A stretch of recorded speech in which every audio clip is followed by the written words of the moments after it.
Hey, all my Cancer friends, and welcome to my YouTube channel. My name is Teri Hunter.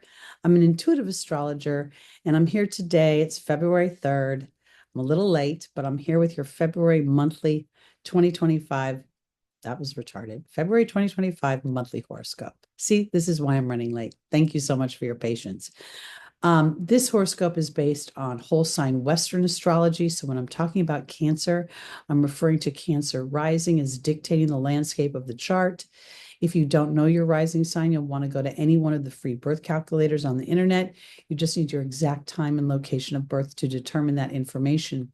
When I refer to a day and a time, it's based on the Pacific time zone, so please adjust for your location. The month started off with a conjunction between the North Node, Venus, and Neptune in Pisces. Pisces is your ninth house. The ninth house is a house of beliefs. Traditionally, we talk about higher education and religion, foreign travel. It's also a house of commerce, of marketing, branding, social media in some ways, creating content. It's to me, the ninth house is sort of the modern day, the content we create on these internet platforms is sort of like writing a book back in the day. So there's a lot going on in this house, and there's going to continue to be a lot going on for you in this house throughout the spring, end of winter and spring of this year. So Venus, Neptune, and the North Node are conjunct at 28 degrees, or they have been. And this is pivotal because Venus rules our money. The ninth house is a money house in many ways because it rules expansion and wealth. It's traditionally Sagittarian house. And here I think what's happening is just really wanting to use your creative and your how can I put this? Because I don't mean creative like coloring or painting or music, although all those things apply, as much as I believe it's sort of like using your creative mind to expand your world. It just feels as if that ninth house is overlaying sort of this higher education, but the education comes from your connection to the divinity within, in coupled with your ability to create sort of an expansive physical representation, I guess is what I'm trying to say. Now, I want to offer it this way because most of this will start with an idea, and it could start with an idea that is born from something that feels like it slipped away or was a bit erosive. You have Mars traveling through your first house, Cancer. And as a result of that, some of the creative ideas or the new beliefs you have may come through awarenesses of what Mars's transit has brought forth. It could either bring forth an awareness of how you have felt, your sense of invisibility within. Mars is in fall in Cancer. It doesn't feel strong there. It doesn't feel like it has a voice there. Here's your first house, and you may inadvertently feel like your frustrations or your hurts or even some of your resentment and anger is invisible to others, and you're not being acknowledged.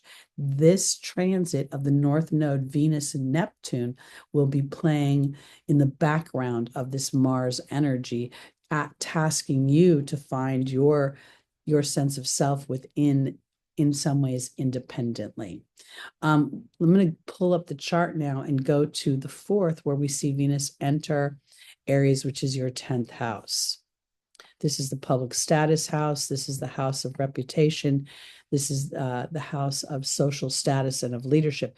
This particular wheel is, I can't keep it on Cancer, so I'm going to verbally tell you the house structure. Again, Pisces is your 9th house and Aries is your 10th house, where the concentration of February is taking place. Venus will enter your 10th house, and here she is at the 0 degree. This is kind of a really powerful, I shouldn't say kind of, it is a very powerful degree as planets move through this 0 degree of Aries. It's the ultimate soul conception into the physical, to start the fool's journey through the zodiac, to learn and to create and to gestate. And I say gestate because the soul tends to develop and gestate through the physical experiences that it has under the veil of the physical. So Venus is here while she's entering her detriment. And I kind of want to argue that these days, because I do believe that the feminine energy. And I'm not talking about man and woman. I'm talking about the receptive, creative energy of the feminine, and the action-oriented energy of the masculine is really being accentuated here. And that's as a result of the conjunction to the North Node and Neptune, and really wanting to birth something from your soul's inner knowing or your soul's voice. We also see that Jupiter, while it is in its detriment, has gone direct at 11 degrees of Gemini. Jupiter will station or has stationed most of the month of February at 11 degrees. And this is impactful because that 11th degree is the degree of Aquarius. So there's an opportunity to liberate and move into the future in some way, but it's also the master number of thought. When you see a series of ones or numbers that reduce down to a one, Spirit is really tasking you to be aware that your thoughts are the co-creators with the universe. And we also see that on this day, while we have Jupiter at 11 degrees, we see that the North Node and Neptune are both at 28 degrees, reducing down to an 11. This is a powerful clue from the universe, as far as I'm concerned. We also see a nice trine between Mercury here and Jupiter. Now, this is kind of interesting because Mercury rules short bits of information. You know, it's the storyteller, the journalist, the emails, the Twitters, I'm sorry, X. I really like the name Twitter better. Anyway, TikToks, little bits of information. And then we're looking at Jupiter being big and broad and expansive in these big ideologies. Jupiter's in your 12th house, and Mercury is in your 8th house. So this is an opportunity to really look at some old historic thoughts and beliefs, and then feel the support of Pluto moving into your 8th house of transformation and moving those thoughts into the future. It's never about trying to erase a thought or really even release a thought. It's always an integration so that the black spots in our life can make the color pop. And that black spot may be accentuated right now by Mars's transit through your first house. We will see Mars here on the 4th making a square to Chiron in Aries, and Aries is your 10th house of career, of public status, and again, a house that's being accentuated during this end of winter and spring with this stellium that's been growing in Pisces, and the fact that Neptune and Saturn will both move into your 10th house and then retrograde back in. So something is going to start to shift in a big way for you, for all of us. This is a pivotal year. But this square here has a lot to do with the individual, has a lot to do with how I have processed how I am valued in the world. That one of the challenges with Mars is it doesn't necessarily feel valued. When we think about Mars's true energy, well, we talk about Mars as the self in the first house. Mars is the hero. Mars is the warrior. Mars doesn't war necessarily one-on-one, but works with others, oftentimes in a hero capacity, to balance out the quote unquote evils of the world. So it's a polarizing energy, but when it is checked into its truest form, it is that hero. And there's the fight between how you perceive yourself and potentially how others have perceived you. And I think that if you, Cancer, are focused too much on others, it will be more frustrating. This is tasking you to only focus on your own opinion of your path, yourself, and your self regulation, whatever your specific ethics are or a specific belief system is. And that's influenced by that 9th house Pisces stellium that's growing. On the 14th, Mercury will move into Pisces, and on the 18th, the sun will join. I know, let me go to the 10th. I'm sorry, I'm getting ahead of myself. The 10th is a pivotal day because we see a square between the genius of Uranus and the sort of everyday, earthbound. And I say earthbound because Mercury rules journalism and the media and the things that we share through the earthly lens, how we see things.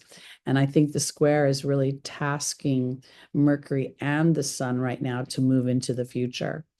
And again, here we're looking at Aquarius being your 8th house of transformation, and Taurus is your 11th house of hopes and dreams and of moving into the future. It's literally the house that Uranus rules. And the 23rd degree is the Aquarian degree. So this is like there could be a push-pull, because on some level, when you think about Cancer, we think about the maternal experience, we think about the traditions of home, the country of origin, and the traditions within our our ethnicities. And a lot of those traditions will shift and will change. And that's what Uranus is calling forth, because Uranus wants to move into the future and into a place that serves not just the individual, but all those who are touched by its energy. And this is in your 11th house. So there'll be a sense of wanting to, is 11th house? I'm sorry. Yeah, 11th house, that Taurus energy. So there's a wanting to contribute, to using your maternal energy to contribute to everyone. But part of that is also taking care of the self. And that could be a bit of the fight, the push-pull here that happens for a couple of days. Now on the 14th, Valentine's Day, we see Mercury move into dreamy Pisces. And then on the 18th, the sun follows. I'm just going to move to the 18th because I'm really focused on the stellium and the awareness of that stellium growing. Venus is now at 8 degrees in Aries. Aries, again, is your 10th house of career and public status. She's going to start to slow her roll. She's going to start to slow down, because she's going to station to move retrograde back into Pisces in early March. At the same time, Mercury is gassing up to get closer and closer within a few days, less than a week. In about a week, it will be conjunct Saturn. So there's going to be, your self-esteem, how you're perceived, your possessions, your partnerships, your feminine friendships could very much come under a bit of review, as you're really looking for your soul tribe and connection there, versus just being this healer, maternal energy that feels like there's too much coming out and not enough coming back. I do want to back up a bit, because on the 12th, we had a full moon in Leo. And again, I'm going to do a separate video on that, which is why I'm not covering this in the monthlies, but it's going to be important, because that Leo energy is about the self. And for Cancer, it's in your 2nd house of self-esteem and how that was dictated through your family experience. On the 22nd, the 25th, we're going to see Mercury conjunct. Oh, let me go to the 24th. I apologize. Here, I think, is important. On the 24th, we see Mars go direct, and it's trining Mercury now. This is a important energy, because as Mars moves direct in your 1st house, it's a slow ramp up but at the same time, you may start to be mentally brave about what it is that you want, about allowing your beliefs to evolve and to expand and to grow. And I do think this may have a lot to do with your own personal creativity and how you want to exercise that. Not everybody needs to birth something on a world stage or even on a communal stage, but I do believe that the soul wants to birth its creativity to itself in every stage of life. So regardless, I think that's super important. Now, let's see, the next day, we see this exact trine with Saturn and Mercury at the Capricorn degree. We see Venus is at the Capricorn degree. She's definitely stationed now. She's going to remain at 10 degrees before she retrogrades. Even Chiron is at the Capricorn degree. This is giving me this idea and this feeling of really examining the fears and the structures around me, and if they're still aligned to what I want and where I'm moving into in my life and what I want from my personal experience. I don't know if you can hear the phone ring. I apologize. I wish I could stop it, but it's across the room. All right, my Cancers, on the 27th, we're going to have a new moon in Pisces at 9 degrees. Again, this is in your ninth house. I think that's pretty significant. 9 degrees is a Sagittarian degree, the expansion degree, the opportunity for more wealth. It's also a completion on some level. So here we are, we're planting the seeds through something that we are completing because we've been rewriting something to do with our belief system or something to do with how we I think it's a deep-seated, ingrained belief that came from your childhood, came from your, and not necessarily your mother experience, but maybe the traditions of your communal environment. Some people wake up in the morning and they drink fish broth for breakfast, and other people eat bacon and eggs. And the idea of someone who enjoys fish in the morning, bacon and eggs would be disgusting, and the opposite. So I think there's going to become an awareness of old traditional things that you've taken sort of unconsciously, not even for granted, but they're just how you've rolled. And through that rolling, it's sort of like, whoa, let me see if that still works for me.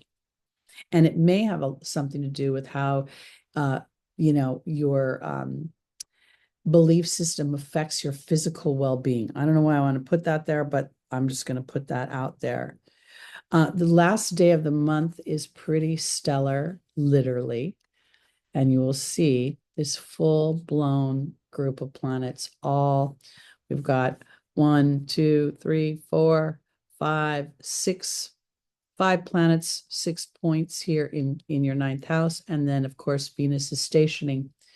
And we still see that Chiron's at 20 degrees, Saturn's at 20 degrees. The moon, while it moves very quickly, in this moment in time is aware of history. So the month ends in a way that could be somewhat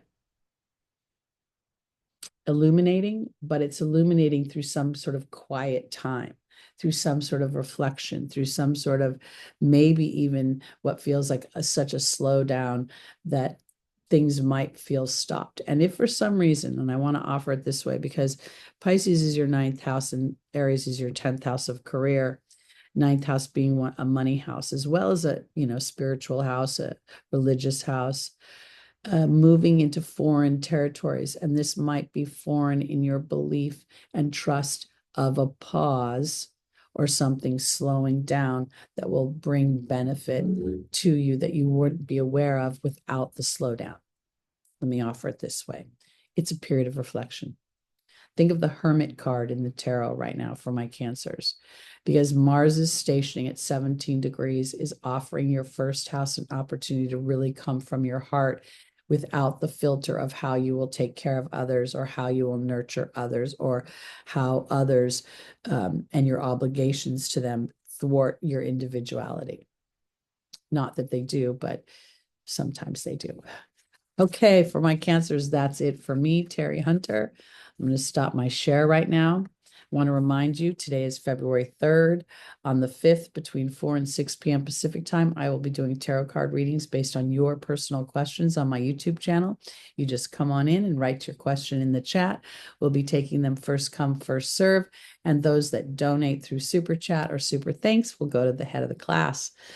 Come back on Sunday mornings from 11 a.m. Pacific time. We do live readings. These are more general based on rising sign, and we look at the transits ahead. And of course, come back next month and check out your March 2025 monthly horoscope. And be sure to check out your yearlies, where I've done a whole recap of how 2025 will be playing out for you specifically. All right, my Cancers, thank you so much. I'll see you soon. Be sure to like and subscribe and share and do all that great internet stuff that keeps our channel growing. Bye.